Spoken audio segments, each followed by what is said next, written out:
Georgia May didn't plan to text a billionaire. She only wanted her daughter to stop crying. Before we dive into this incredible story, make sure to subscribe to the channel and hit that notification bell so you never miss our next powerful story. And drop a comment below. Have you ever discovered a life-changing secret about your family? Let's hear your stories. It was well past 2 in the morning, the kind of desperate hour when the world feels like it's forgotten you exist. Georgia sat on the living room floor of her studio apartment, knees drawn up, an old throw blanket pulled tight around her shoulders. The lights were off, not for atmosphere, but because the electric company didn't negotiate with people 3 weeks behind on payments. Emma cried from the bedroom. High-pitched and frantic, the kind of sound that cut straight through a mother's chest. Her bottle tonight had been half formula, half water. Georgia had stretched it as far as biology would allow. She tried not to look at the empty canister on the kitchen counter, its silver bottom mocking her in the dim glow of her phone screen. She picked up her phone with trembling hands, thumb hovering over her sister Rachel's contact.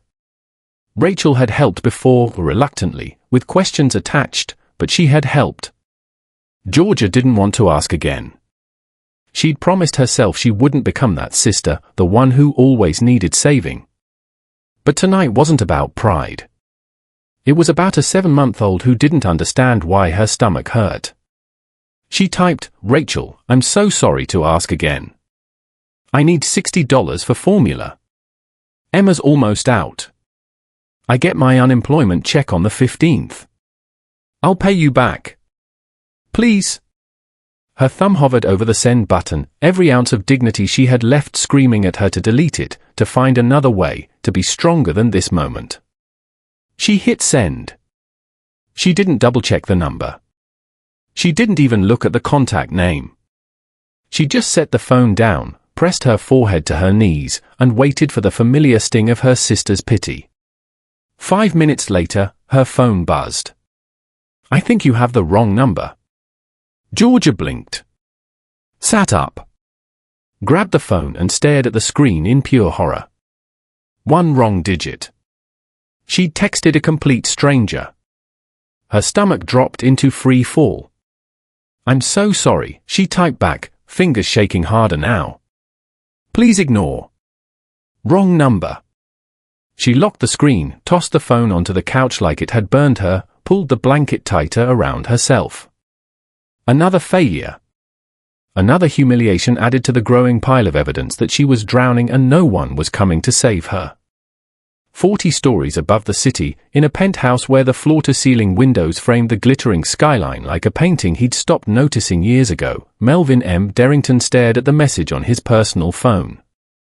He never gave this number out. No business contacts. No assistants. No press. Only family, and that list had gotten shorter with every passing year until it was just him and a brother he hadn't spoken to in 6 months. The text wasn't spam. It wasn't a phishing scheme or a marketing bot. It was raw. Humans. Real. He read it again, his analytical mind automatically filling in the gaps between the words. "Emma's almost out. I get my unemployment check on the 15th. This wasn't just a request for money.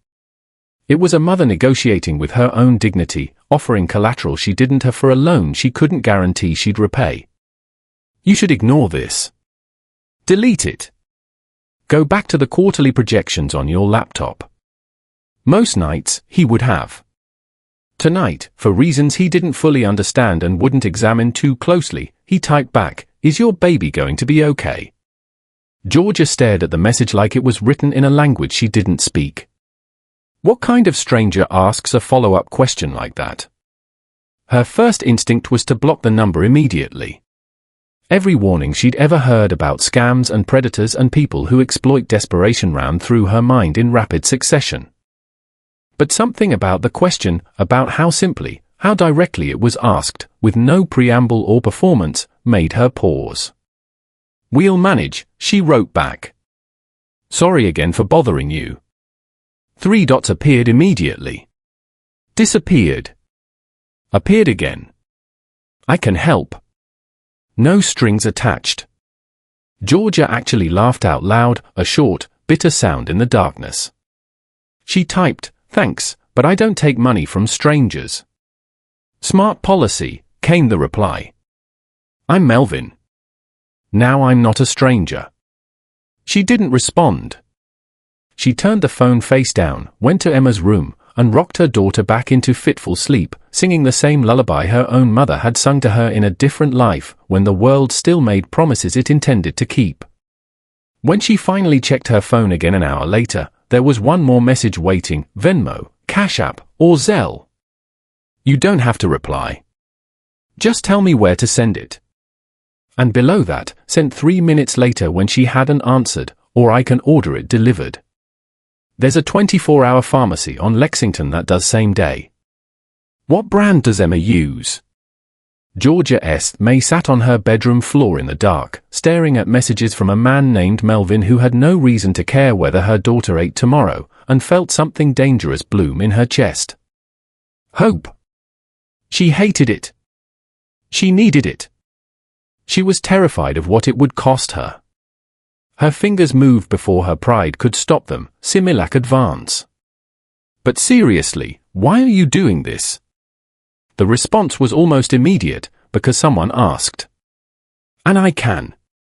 That's reason enough. 15 minutes later, her phone chimed with a payment notification. Not $60. Not even $100. $10,000 from M. Darrington. Georgia's hands went numb. She read the notification 3 times, convinced it was a mistake, a glitch, a cruel joke the universe was playing on someone who'd already lost enough. She typed with shaking fingers, "This is a mistake. You sent too much. Way too much. How do I send it back?" "It's not a mistake. Keep it. Use it. And before you argue, I've already closed the app. Can't take it back now even if I wanted to. But why? You don't even know me. This is insane." There was a longer pause this time. She watched the 3 dots pulse, disappear, return.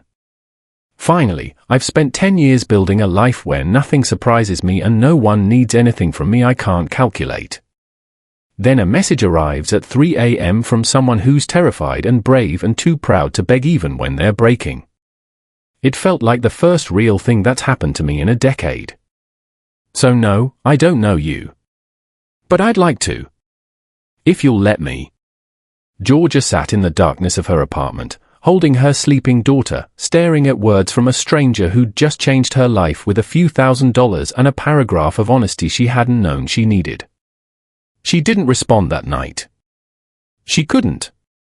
The weight of gratitude and suspicion and desperate, terrified hope had stolen her ability to form coherent thoughts. But she didn't delete the messages either. And when Emma woke 4 hours later, hungry and fussy, Georgia fed her a full-strength bottle for the first time in 3 weeks and cried quiet tears of relief into her daughter's soft hair. On the contact screen of her phone, where the number was saved, she'd typed a single name: E. Melvin, the stranger who helped. She had no idea that 40 stories above the city, that same stranger was staring at a photo she'd sent him hours earlier, a tired young woman with honey blonde hair and exhausted eyes, holding a blue-eyed infant, and making the first impulsive, illogical, completely unplanned decision of his carefully calculated life. He was going to find out who Georgia S. May really was. And then he was going to make sure she and her daughter never had to ask strangers for help again. Georgia didn't sleep. How could she, with $10,000 sitting in her account like a ticking bomb she didn't know how to defuse? By 4 in the morning, she'd tried returning the money 3 times. Each attempt bounced back with the same message: transaction blocked by recipient. He'd actually locked her out of sending it back. By 5, she'd moved on to obsessive research, typing M. Darrington into every search engine she could access on her cracked phone screen. The results were sparse, almost deliberately so. A 3-year-old article in Tech Insider mentioned Melvin M. Darrington selling his data analytics startup, Helix Insights, for $800 million. Another brief mention in the Wall Street Journal identified him as a founding partner of Darrington Capital Group, an investment firm that specialized in emerging tech sectors and maintained a notably private profile. No social media. No interviews. One grainy photo from a charity gala for years ago, a tall man in a black suit, face half turned from the camera, as if he'd sensed the photographer a second too late. The word that kept appearing in the few articles she found, reclusive. She stared at that grainy photo until Emma's fussing pulled her back to reality. As she fed her daughter, a proper bottle this time, no watering down, her phone buzzed. "You're still awake, aren't you? I can see you trying to return the money." Her heart jumped. Because it's too much. This is insane. I can't accept this from a stranger. We established I'm not a stranger anymore. I'm Melvin. You're Georgia? We're practically old friends. Despite everything, she almost smiled. Old friends don't send each other $10,000 at 3 a.m. Fair point. So let's fix the friends part. What's your background? You mentioned unemployment. What did you do before? She should have ignored it. Should have put the phone down, contacted her bank in the morning, figured out a legal way to return money to someone who didn't want it back. Instead, she found herself typing, retail manager. Women's clothing. Got laid off when the store closed. Before that, I was studying data analytics at community college. Had to drop out when I got pregnant. The response came quickly, data analytics. What kind? Consumer behavior patterns. Purchase clustering. Predictive modeling for inventory. Nothing fancy. How far did you get? 6 credits short of my associate degree. Why does it matter? There was a pause. She watched the 3 dots appear and disappear twice before his message came through, because I'm trying to figure out if you're wasting your talent folding sweaters or if you actually have something I can use. Georgia's breath caught. Use for what? Come to my office Monday. 62nd floor, Darrington Capital Group. Bring Emma. I'll have someone set up a space for her. Let's see if you're as sharp as I think you are. She stared at the message, her mind cycling through every possible trap, every warning sign, every reason this was a terrible idea. This is crazy. You don't even know me. I know you watered down your daughter's formula to make it last longer. I know you'd rather starve than ask for help. I know you were 6 credits from a degree in pattern recognition and ended up managing a clothing store. That's enough to be worth a conversation. And if I say no, then you keep the money anyway, and I'll regret not meeting the most interesting person who's texted me in 5 years. Your choice, Georgia. She looked down at Emma, finally sleeping peacefully with a full stomach. Looked around her dark apartment with its disconnected power and overdue rent notices. Looked at the message from a billionaire who had no logical reason to care whether she lived or died. Her fingers moved before her fear could stop them. What time Monday? 10 a.m. I'll send a car. I can take the subway. I know you can. I'm sending a car anyway. See you Monday, Georgia. She set the phone down and sat in the darkness, wondering if she'd just made the best decision of her life or the worst mistake she'd ever survive. The car Melvin sent was worse than the subway would have been. A sleek black sedan with leather seats and a driver who held the door open like Georgia was someone important. She clutched Emma's second-hand carrier against her chest and tried not to think about how her interview suit, 5 years old, pulled from the back of her closet, smelled faintly of mothballs and desperation. The lobby of Darrington Capital Group made her want to turn around and run. All glass and steel and polished marble, the kind of space designed to remind you exactly how much money separated the people who worked here from the people who didn't. Security guards in crisp uniforms tracked her movement with expressionless faces. She approached the desk, Emma fussing against her shoulder, and opened her mouth to explain herself. Ms. May. A woman in a charcoal suit appeared at her elbow. Mr. Darrington is expecting you. This way, please. The elevator ride to the 62nd floor felt like ascending into a different atmosphere. Emma squirmed in her carrier, picking up on George's nerves. By the time the doors opened, George's palms were sweating and her heart was hammering against her ribs. He was waiting in the hallway. Tall, exactly like the grainy photo, but more present, somehow. Sharp-featured and controlled, wearing a tailored black suit that probably cost more than 3 months of her old salary. When he looked at her, his expression wasn't what she'd braced for. No arrogance. No pity.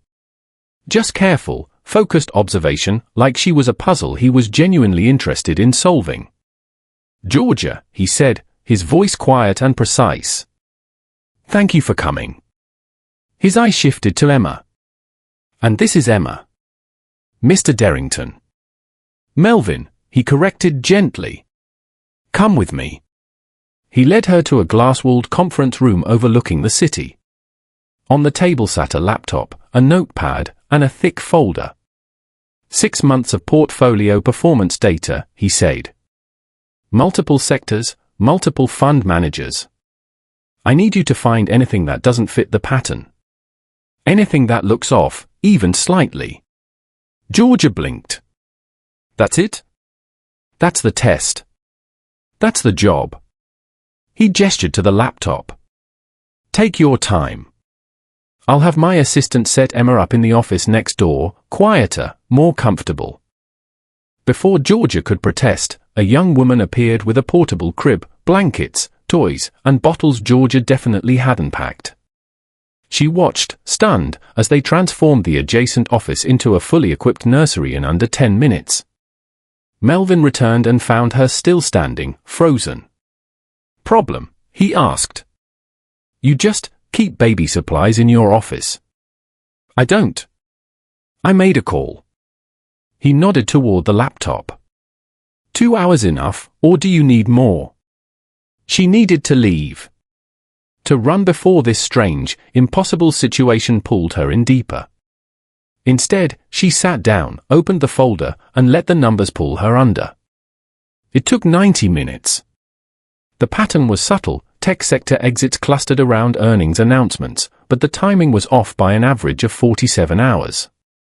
Too consistent to be coincidence. Too irregular to trigger automated compliance flags. She wrote up her findings in clean, precise language and pushed the notepad across the table when Melvin returned. He read in silence, his expression unreadable. Then he looked up. 3 senior analysts missed this. Twice. Maybe they weren't looking for the right thing. Maybe. He set the notepad down. 3-month contract. Consulting analyst. $8,000 a month, full benefits, childcare support. I'll have legal draw up paperwork this afternoon. George's breath stopped. You're serious? I don't waste time on jokes. His eyes held hers. You're sharp, Georgia. I don't care where you went to school or what's on your resume. I care that you can see patterns no one else sees. That's worth paying for. She should have asked for time to think. Should have questioned why a billionaire would hire someone with half a degree and a crying baby. Instead, terrified and exhilarated and desperately hopeful, she heard herself say, "When do I start?" Melvin almost smiled. You just did. Georgia's first 2 weeks at Darrington Capital Group felt like living in a language she only half understood. The other analysts were polite in the way people are polite to furniture, acknowledging her presence without actually seeing her. She caught the whispered conversations that stopped when she approached the break room. Heard herself referred to as Melvin's project by a senior associate who didn't realize she was standing right behind him. The mystery woman who appeared from nowhere with a baby and no credentials. That's what she was to them. So she worked twice as hard. Stayed late after Emma fell asleep in the makeshift nursery, teaching herself advanced Excel functions from YouTube tutorials. Devoured financial modeling textbooks she borrowed from the company library. reviewed her analyses 3 times before submitting them, terrified of making a mistake that would confirm everyone's suspicions that she didn't belong. Melvin kept his distance professionally. He didn't hover, didn't check her work, didn't treat her differently than any other analyst. But he checked on Emma. Every day, usually around 3 when Georgia took her break to feed her. He'd appear in the doorway of the nursery office, silent and careful, watching Georgia hold her daughter with an expression she couldn't quite decode. "She's getting bigger," he'd say. Or, "She has your eyes." Small observations delivered in that quiet, precise voice, before he'd disappear back into meetings and conference calls. The gift started appearing in her 2nd week. A new laptop, faster, better screen, sitting on her desk one morning with no explanation. An ergonomic chair that didn't make her back ache after 8 hours.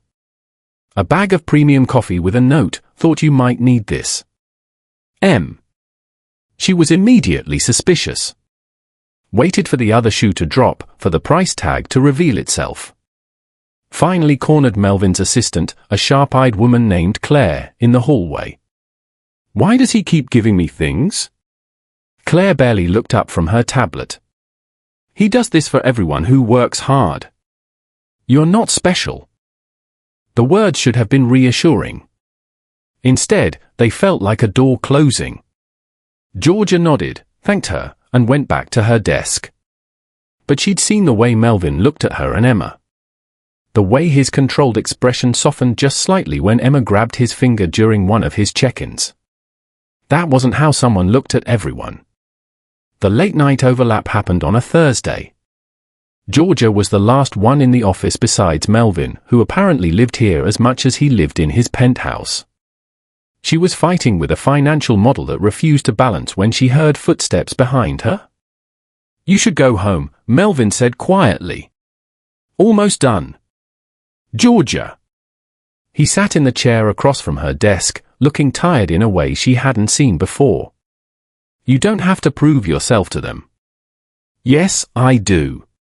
She didn't look up from her screen.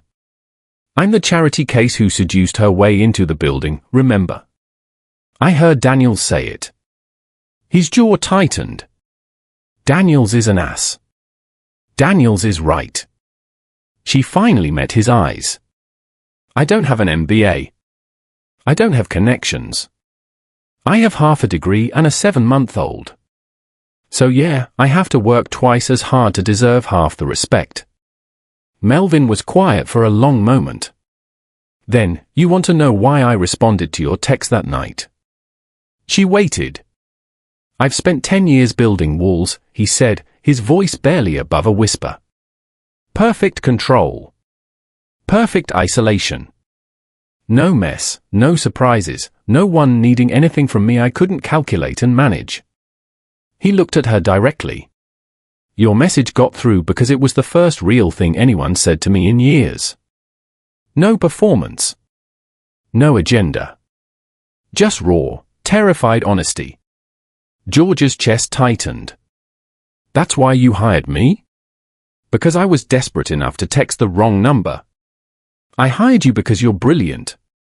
He stood, collected his briefcase. "The desperation just made you brave enough to show me." He left her sitting there in the empty office, staring at a financial model she'd suddenly lost all interest in solving. Georgia found it by accident during a routine portfolio review in her 3rd week. She was cross-referencing quarterly compliance reports with actual trading timestamps, busy work, really, the kind of task assigned to junior analysts to keep them occupied. The performance across multiple accounts looked consistent. Clean. Almost too clean.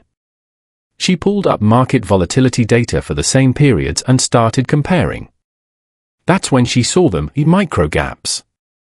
Minutes where transactions should have shown stress during market turbulence but instead showed unnatural smoothness, as if someone had ironed out the wrinkles after the fact. She stared at the data for 20 minutes, convinced she was overthinking it. Seeing patterns that didn't exist because she was desperate to prove her worth. But the gaps were there, consistent across 6 different accounts, appearing and disappearing like a heartbeat.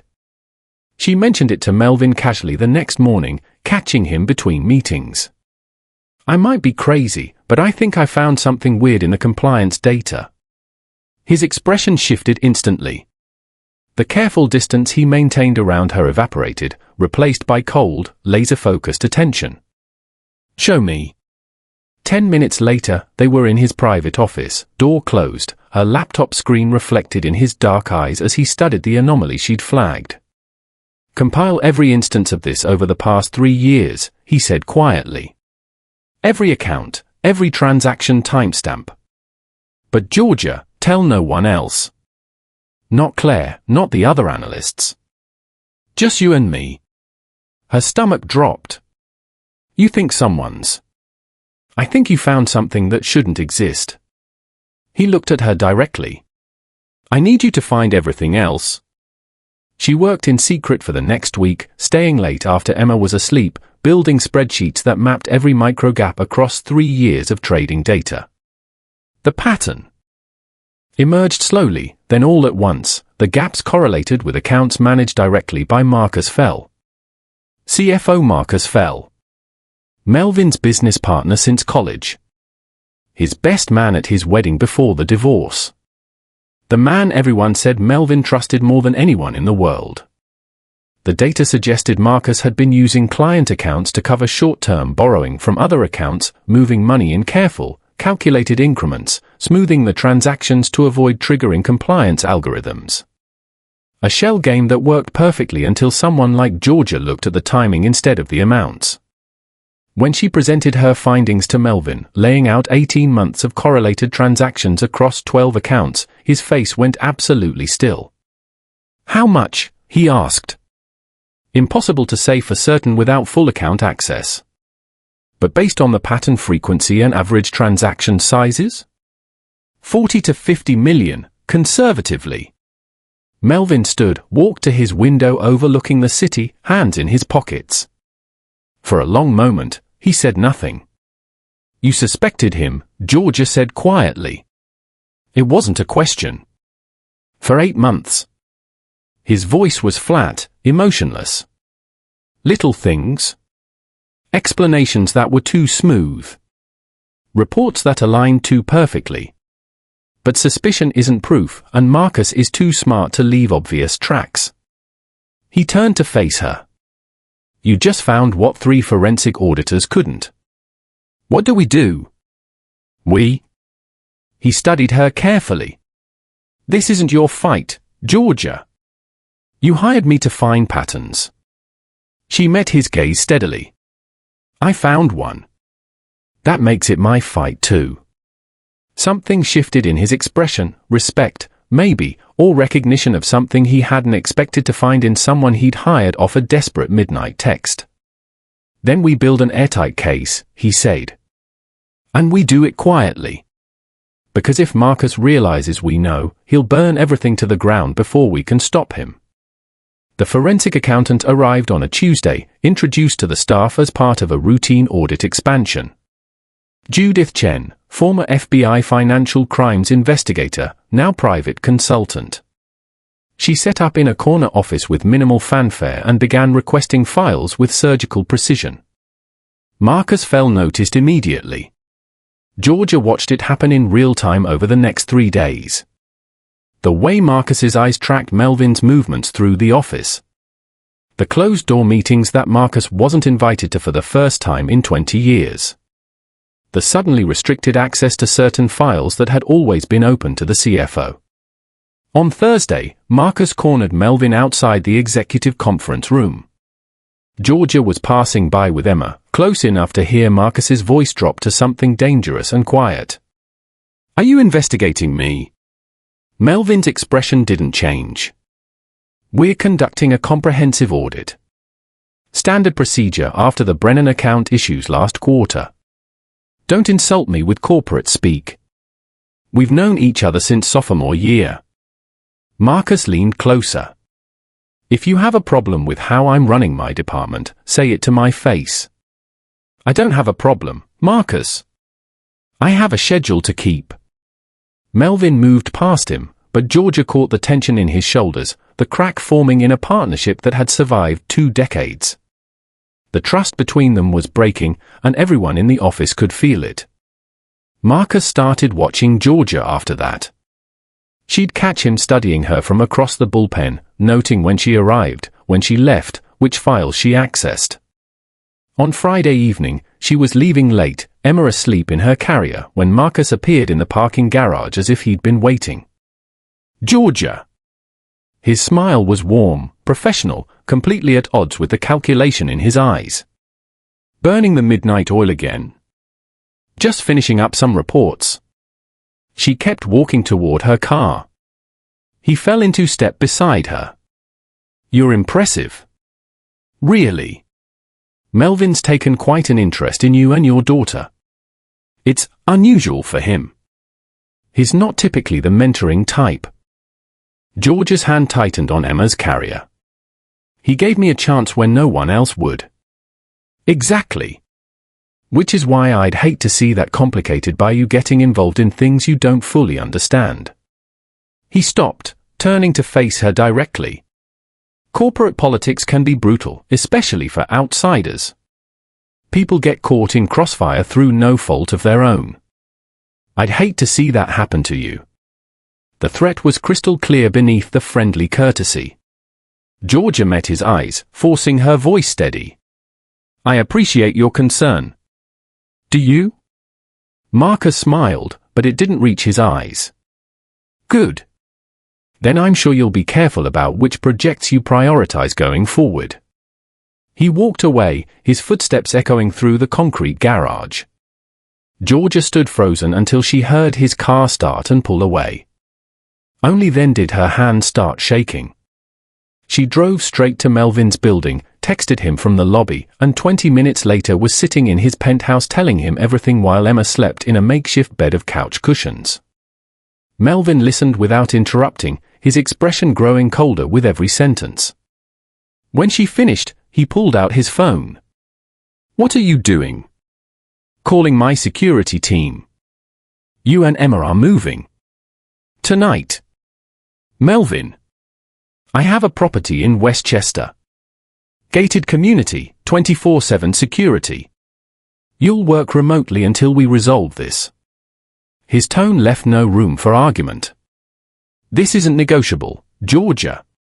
Marcus just threatened you in a parking garage. That means he knows you're involved, and he's dangerous when he's cornered. I can take care of myself." "I know you can." He looked at her directly, something fierce and protective flashing in his usually controlled expression. "But you shouldn't have to. Not because you helped me.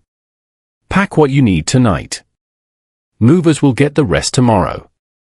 Georgia looked at Emma sleeping peacefully, thought about Marcus's smile in the garage, and realized she was more terrified than she'd been since the night she texted the wrong number. "Okay," she whispered. "Okay." The townhouse in Westchester was nothing like Georgia's studio apartment. 3 bedrooms, a full kitchen, a security system that probably cost more than her annual salary. Guards rotated shifts at the gated entrance. Melvin had arranged everything personally, down to the fully stocked nursery and the high-speed internet setup for remote work. Georgia resented needing it. Hated that Marcus's 30-second conversation in a parking garage had been enough to uproot her entire life. But every time she thought about pushing back, about insisting she could handle herself, she remembered the cold calculation in his eyes and held Emma a little tighter. Judith Chen arrived the next morning with 3 laptops and a grim expression. She set up in the dining room, transforming it into a makeshift war room with spreadsheets projected onto the wall and transaction records covering every available surface. "Let's build the full picture," Judith said, pulling up Georgia's initial findings. "Show me everything." They worked for 6 days straight. Georgia would put Emma down for naps and dive back into the data, cross-referencing Judith's forensic analysis with the patterns she'd identified. The scheme emerged in layers, each one more sophisticated than the last. Marcus had been running it for 3 years. Algorithmic trading that skimmed fractions of a percent from high-volume accounts, amounts small enough to disappear in normal market fluctuation. The money moved through a network of shell LLCs, each registered in different states, then funneled into offshore accounts in the Cayman Islands and Singapore. The total theft, $47 million. "He's good," Judith admitted, highlighting a particularly elegant series of transactions. "This would fool most compliance systems." "It almost fooled me." "Almost. You found the timing gaps. That's what broke it open." Judith leaned back, studying the projection. "Now we need to catch him in the act." Her plan was elegant and terrifying: bait the trap. Have Melvin authorize a single large transaction through one of Marcus's managed accounts, $5 million, structured to look routine but timed to be irresistible for the skimming algorithm. Then track in real time where the money moved. "If he takes the bait, we'll have live evidence," Judith explained. Federal prosecutors love real-time wire fraud. Georgia stared at the proposal, her stomach churning. "And if it goes wrong? If he realizes it's a trap?" "Then he knows we know," Judith said bluntly. "And he'll move to protect himself." That night, Melvin drove out to the townhouse for the first time since moving them in. He looked exhausted, tie loosened, the careful control he usually maintained fraying at the edges. Georgia walked him through Judith's plan while Emma played on a blanket between them. "It's risky," Georgia said quietly. "If this goes wrong, he'll know we're onto him. And Marcus doesn't seem like the type to go down quietly." "He's not." Melvin's jaw tightened. "He'll destroy everything to protect himself. The company, his reputation, anyone who gets in his way. Then maybe we should find another approach. Something safer." "There is no safe approach. Not with Marcus." He looked at her directly. "He's already destroying the company I built. Stealing from clients who trusted us. Threatening you in parking garages." His voice dropped. "I'd rather go down fighting with someone I trust than survive by pretending I don't see the knife at my back." Georgia met his eyes, seeing something raw there she'd never seen before. Not the controlled billionaire who'd responded to her desperate text. Not the careful employer who maintained professional distance. Just a man who was tired of building walls and ready to burn them down if it meant doing the right thing. "Okay," she said. "Let's set the trap." Melvin reached across the space between them and took her hand. "Thank you for not running when this got dangerous." "Where would I run to?" She squeezed back. "You're stuck with me now." For the first time in days, he almost smiled. Melvin authorized the transaction on a Monday morning. $5 million, portfolio rebalancing through one of Marcus's managed accounts. Structured to look routine, end-of-quarter adjustments, completely standard. But timed perfectly for the algorithm Marcus used, the kind of high-volume movement that would naturally trigger his skimming operation. Then they waited. Georgia barely left the dining room for 72 hours.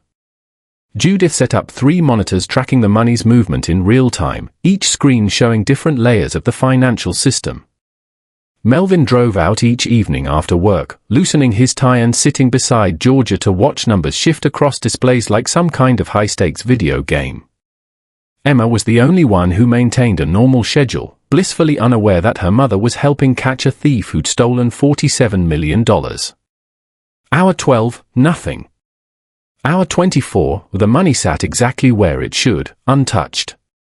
Hour 48, Georgia started wondering if they'd miscalculated, if Marcus had somehow sensed the trap.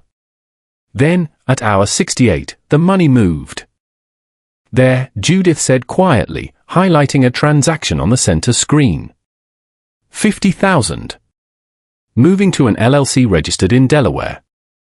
They watched in real time as the $5 million began fragmenting. $50,000 chunks peeling off one by one, moving through a cascade of shell accounts exactly as Judith had predicted. Delaware to Nevada. Nevada to a holding company in Wyoming. Wyoming to an offshore account in the Caymans. "We have him," Melvin breathed. Judith was already on her phone, calling her former colleagues at the FBI's Financial Crimes Unit. "Live wire fraud in progress," Georgia heard her say. "I'm sending the transaction trail now." Georgia felt the tension in her chest release for the first time in weeks. They'd done it. They had proof, federal investigators involved, real-time evidence that couldn't be explained away. She should have known Marcus wouldn't go down quietly. The call came at 4 in the morning. Melvin's phone buzzing on the dining room table where he'd fallen asleep in his chair, still wearing yesterday's suit. He answered, listened, and his expression went from exhausted to coldly alert in seconds. "When?" A pause. "Who authorized it?" Another pause, longer. "I'll be there in an hour." He hung up and looked at Georgia and Judith. "Marcus called an emergency board meeting for 9 this morning. Claims he has urgent evidence of executive misconduct that threatens the firm's integrity." Georgia's stomach dropped. He knows. Someone tipped him off. Probably someone in compliance who's on his payroll. Melvin stood, running a hand through his hair. He discovered the trap before the FBI could freeze his accounts. "So what does he do?" Georgia asked, though she already knew the answer. "He pivots to offense." Judith closed her laptop, her expression grim. "He's going to flip the narrative. Accuse you first, use his 20-year reputation to discredit your evidence before federal investigators can build a case. He's going to say I'm the one who's compromised," Melvin said flatly. "That I'm sharing confidential information with Georgia, that she's trading on insider knowledge, that we fabricated evidence against him to cover our own misconduct. Will the board believe him?" Georgia's voice came out smaller than she intended. "Half of them have known Marcus since before I founded this company. They've golfed with him, invested with him, trusted him for 2 decades. Melvin met her eyes. "Against that, we have a forensic accountant's report and a single mother he hired off a midnight text message 3 weeks ago." "So he wins," Georgia whispered. "He gets away with it. Not if we can present the FBI's evidence before he controls the narrative." Judith was already gathering her laptops. "We have 4 hours before that board meeting. Time to build a counterattack." Melvin looked at Georgia. "You don't have to be there. This is going to get ugly." "I found the pattern," she said, standing. "I'm seeing this through." He nodded once, respect and something deeper flickering in his exhausted eyes. "Then let's go to war." The emergency board meeting convened at 9 sharp in the main conference room. 12 board members seated around a table that could have hosted a small country's peace negotiations. The company's general counsel sat at the head, expression carefully neutral. Georgia sat in the back row against the wall, Emma's carrier at her feet, feeling like an imposter at her own execution. Marcus opened with a presentation that was devastating in its precision. Fabricated email threads appeared on the projection screen, communications allegedly between Melvin and Georgia discussing non-public portfolio movements. Trading records from accounts Marcus claimed to have discovered showing suspicious activity timed perfectly with Georgia's employment. Bank statements, transaction logs, all meticulously falsified. "The pattern is clear," Marcus said, his voice heavy with regret. "Mr. Derrington has been sharing confidential client information with Ms. May, who has been trading on that information for personal profit. Her sudden employment, despite having no relevant credentials or experience, raises obvious questions about the nature of their relationship." He clicked to another slide. A photo of Melvin holding Emma in the office nursery, taken without either of them knowing. The image suggested intimacy, impropriety, everything the board would find concerning. "I understand loyalty," Marcus continued. "Melvin and I have been partners for 20 years. But when personal involvement compromises professional judgment to this degree, when it threatens the integrity of this firm and the trust of our clients, I have no choice but to call for an immediate vote of no confidence and Mr. Derrington's suspension pending a full investigation." The board members shifted uncomfortably. Half of them had known Marcus since before the company existed.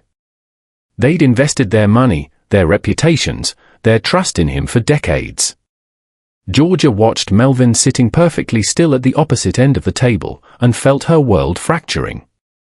This was her fault. She'd found the pattern, pushed the investigation, and now Marcus was destroying him with lies she couldn't fight. Then Melvin spoke. "I'd like 10 minutes to present a counterpoint." The general counsel nodded. "You have the floor, Mr. Derrington." Melvin stood and yielded the floor to Judith Chen. She walked to the front of the room, placed her credentials on the table. Judith Chen, former senior investigator with the FBI's Financial Crimes Unit. "I've spent the last 2 weeks analyzing transaction records from accounts managed by Mr. Fell." The board members leaned forward. Marcus's expression flickered, just for a second, before smoothing back to professional concern. Judith pulled up real data. Not fabrications, but actual wire transfers from 72 hours ago. This is $5 million fragmenting through shell LLCs in real time. Delaware, Nevada, Wyoming, Cayman Islands. Algorithmic skimming across multiple client accounts over a 3-year period. Total theft, $47 million. "This is absurd," Marcus started. The conference room doors opened. 3 federal agents in suits entered, led by a woman holding a badge and folded papers. "Marcus Fell? We have authorization to freeze your accounts and execute a search warrant for your office and personal devices. You need to come with us." The timing was perfect. Orchestrated. Devastating. Marcus stood, and Georgia watched something break in his expression. The careful mask cracked, revealing fury underneath. He turned to the board, to Melvin, and finally to Georgia sitting in the back. "You're going to trust a desperate single mother with no credentials over me?" His voice rose, vicious now. "She's a charity case who seduced her way into this building. She's nothing. No education, no background, no value except what Melvin's clearly getting from her. And you're going to destroy my reputation based on her word." Georgia felt every eye in the room turn to her. Felt the weight of Marcus's words, the truth and lie of them tangled together. She stood, trembling but clear-voiced. "You're right. I'm nothing by your standards. I have no pedigree, no connections, no safety net. I showed up here 3 weeks ago in a 5-year-old suit, desperate enough to accept help from a stranger who texted me at 3 in the morning." She met Marcus's eyes directly. "That's exactly why I could see what you were doing. I know what it looks like when someone's trying to survive by taking from others, because I've been there. The difference is, I was taking from no one. You stole from people who trusted you. You stole for 3 years, and you would have kept stealing if I hadn't been desperate enough, and nothing enough, to see the pattern you thought no one would find." The federal agents moved toward Marcus. He shook them off, walking to the door under his own power, but his eye stayed on Georgia with pure hatred. "This isn't over," he said quietly. Then he was gone, escorted down the hallway, and the conference room fell into absolute silence. 1 week later, the firm had stabilized in the way that organizations do after surviving an earthquake. The board launched a full internal review, brought in external auditors, recovered $39 million of the stolen funds from accounts Marcus hadn't had time to move. They voted unanimously to retain Melvin with expanded oversight controls and issued a carefully worded statement to clients that blamed isolated misconduct by a former executive. Georgia's 3-month contract was complete. Technically, she could return to her old life, except her old life didn't exist anymore. Her apartment lease had expired. Her possessions were in storage. Emma had her own nursery in a townhouse Georgia couldn't afford, in a community she didn't belong to. Melvin asked her to meet him there on a Saturday afternoon. "We need to talk," his text said. Nothing more. She arrived to find him standing in the living room looking more awkward than she'd ever seen him. Jeans. A dark sweater. No tie, no suit jacket, none of the careful armor he wore like a second skin. He looked younger somehow. More uncertain. "I have a job offer for you," he said without preamble. Director of Strategic Analysis. Permanent position, full executive benefits, equity stake, seat in senior leadership meetings. Legal is drafting the paperwork. Georgia's breath caught. "Melvin. The salary is competitive. More than competitive. You'd report directly to me, manage your own team, have real decision-making authority." He was talking faster now, like he'd rehearsed this. "You earned this. What you did, finding Marcus, staying when it got dangerous, the board knows you saved the company." "Thank you," she started, but he held up a hand. "That's not why I asked you here. The job offer is real and it's earned. This is different." He moved to the window, hands in his pockets, looking out at the manicured grounds of a community Georgia still couldn't believe she lived in. "I spent 10 years after my divorce building a life of perfect control. Perfect isolation. No mess, no surprises, no one needing anything from me I couldn't calculate and manage." He turned to face her. Then a wrong number text arrived at 3 in the morning from a woman who was terrified and brave and too proud to beg even when she was breaking. Georgia's heart was hammering against her ribs. "You and Emma, you're the least accidental thing that's ever happened to me." His voice dropped to something raw, unguarded. "I'm asking if you'd consider staying. Not as an employee, not as someone I'm helping. As someone who belongs here. With me."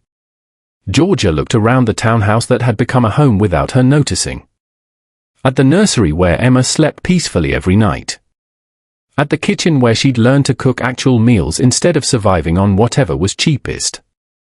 At the man standing before her who'd learned to hold her daughter with the same careful precision he applied to everything, who'd protected them when it got dangerous, who'd seen her worth when she was nothing by every measure that mattered to his world. "I spent 6 months believing I didn't deserve help," she said quietly. "Then I spent 3 months believing I didn't deserve you. I'm done believing I don't deserve things I'm willing to fight for." Melvin smiled, genuinely, without calculation or control, for the first time she'd ever seen. He crossed the space between them and kissed her softly, carefully, like she was something precious he was afraid of breaking. "So that's a yes," he murmured against her hair. "That's a yes."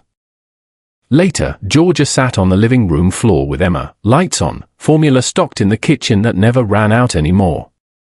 Her phone buzzed with a message from her sister Rachel. "Sorry I missed your text that night.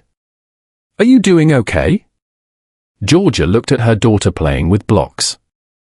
At Melvin in the kitchen making coffee, still in jeans and a sweater, still looking more relaxed than she'd ever seen him. At the life that had grown from a desperate mistake and a mistyped number. She typed back, "Yeah. I'm doing okay. More than okay." And for the first time in longer than she could remember, it was completely, impossibly, beautifully true.